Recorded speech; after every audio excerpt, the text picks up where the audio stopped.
What's up mga par? Nandito nga pala tayo sa lugar ng Librasya kung saan tayo ay gaganap bilang mahirap.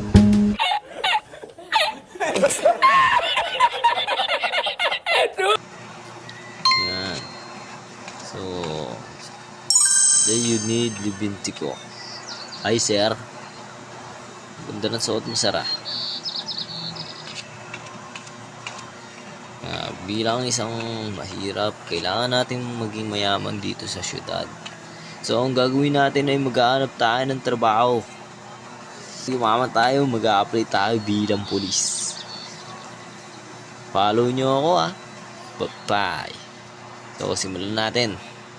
So, dito nga pala ay nilocate ko yung location ng trabaho at agad-agad ako umalis.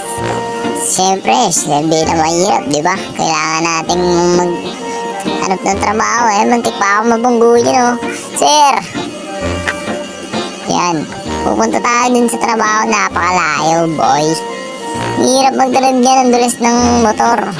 Napakahirap mag-drive bilang isang mahirap. Siyempre, kailangan natin kayulin yan, boy. Hindi tayo magpapatalo dyan.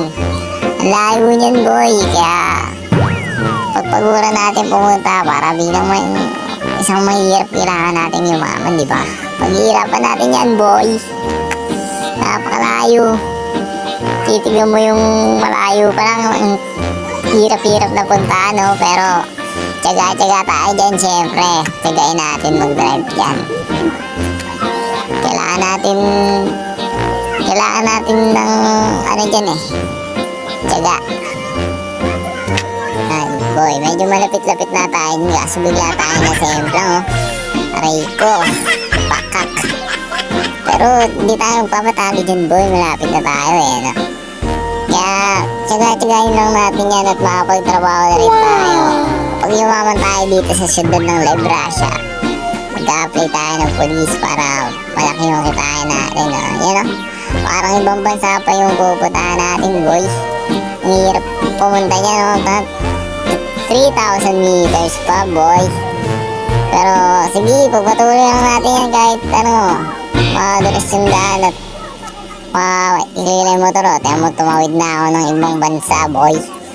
Diyan parang nahuli ako sa checkpoint dahil hindi ako nakapagbayad, boy. Tiyan mo. Kaya tinakasan ko sila, boy. Wala akong pake sa kanila. Yan. Tapos merong nakamotor sa unahan ko, Yan, tuloy lang tayo sa Budunay, boy. Medyo malapit-lapit na tayo dito.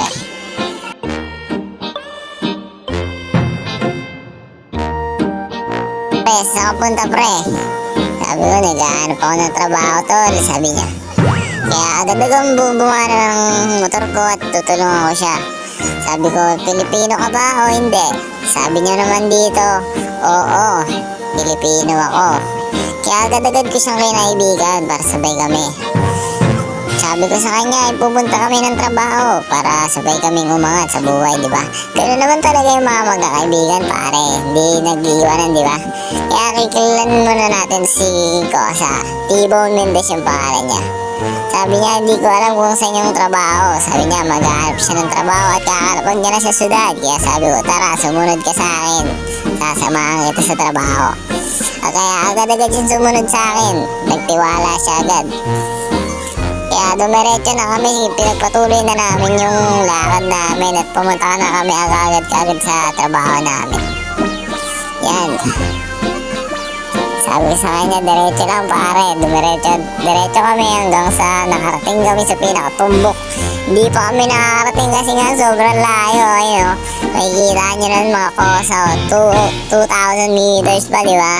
Kaya sabi ko, pre, lumigo at didiretsoy natin yan. Tumbukin niya yan sa dulo. Kaya agad-agad diyang sinunod yung sinasabi ko sa kanya. Diyan nga pala ay naka-on mic ako sa kanya. Sabi ko, sa dulo lang pre, didiretsoy natin yan. Kaya abangan nyo na lang, boys, kung ano susunod ang nangyayari. So, ito na nga mga kosa, malapit na nga kami sa pupuntahan namin hanggang sa may nakasalubong kaming kulay asul na kotse. Mukhang may nagkaputukan ata dyan sa lugar na yan pero hindi namin pinansin. Inantay ko nga pala siya dyan kasi medyo nahuhuli siya. Sabi ko sa kanya, malapit na tayo Kosa, huwag kang magkalala. Ay, muntik pa kami mabunggo ng kulay asul, may nagpuputukan niya kasi dyan. Kaya agad-agad na kami umalis, baka madamay kami sa putukan na yan eh. Kaya sabi ko sa kanya, Kosa, malapit na tayo. Ano na natin yung pinapangarap natin na mayaman, isang mayaman sa syudad na to. Ang pangalan ko nga pala ay Federico Serrano. Kung gusto niyo maglaro ng Live Russia, hanapin niyo lang ako mga pare. Sama kayo sa akin para sumama kayo sa aking video kahit pa paano, di ba? Ayun nga pala yung sa trabaho namin. So, andito na kami, nakarating kami ng safe, di ba pare? So, ayan, dito na kami sa trabaho namin mga Kosa. Ayan, nakarating na kami ng maayos.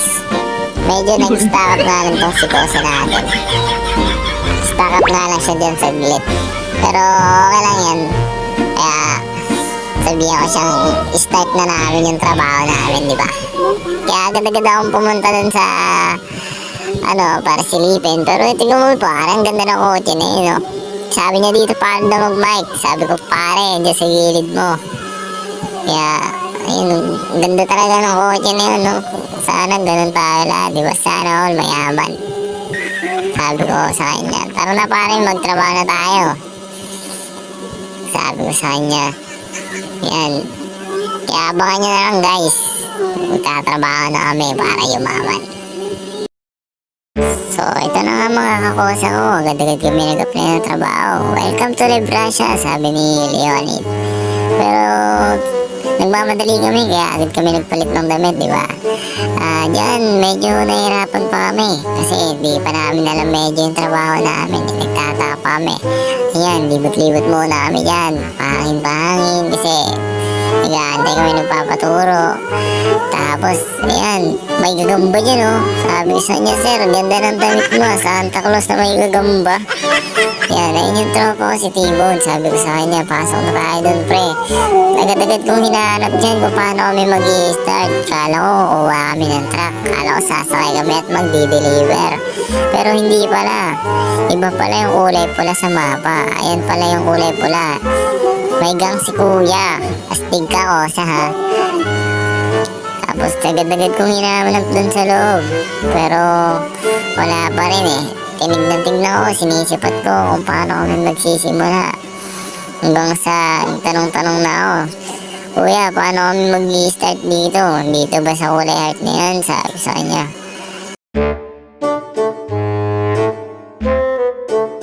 Dito na nga mga Kosa, naiinip na yung mga tropa ko. Kaya nagtanong na kami, pinagsusuntok niya na yung nakatayo kasi sobrang naiinip na talaga kami dyan. May manok po, katabi niya, sobrang gutom namin, kakatayin na namin yan eh. Kaya agad kami pumasok dyan sa loob para tignan, para masimulan na rin. Kaso natutulata talaga tong si tropa natin, natutulala talaga siya pare. Kaya hindi ko alam yung gagawin eh. Kaya tinignan ko sa labas kung nandun yung drop-off ng pupuntahan ng trabaho. Kaya agad-agad ako pumunta doon. Yan, tinignan ko, tumalon-talon ako dyan para mabilis. Kaso wala pa rin talaga pare. Iniisip ko dyan, parang kailangan ko mang-hold up ah. Joke lang. Masama yun parang. Kaya agad akong bumalik sa trabaho. At dito nga nasa lubong si Kosa may dalangga. Sabi ko sa akin, saan mo dadalhin yan? Uy, masunog ka dyan pare. Pero sabi niya dun sa loob pare, ito yung trabaho natin. Gulat ako, yun yung trabaho namin pare. Pero kaya yan para sa pangarap, diba? Kaya agad-agad kong pinuntahan yung trabaho. At ayan na, lumabas na sa screen. Nagsimula namin magtrabaho pare. Ako nga pala si Don Federico Serrano.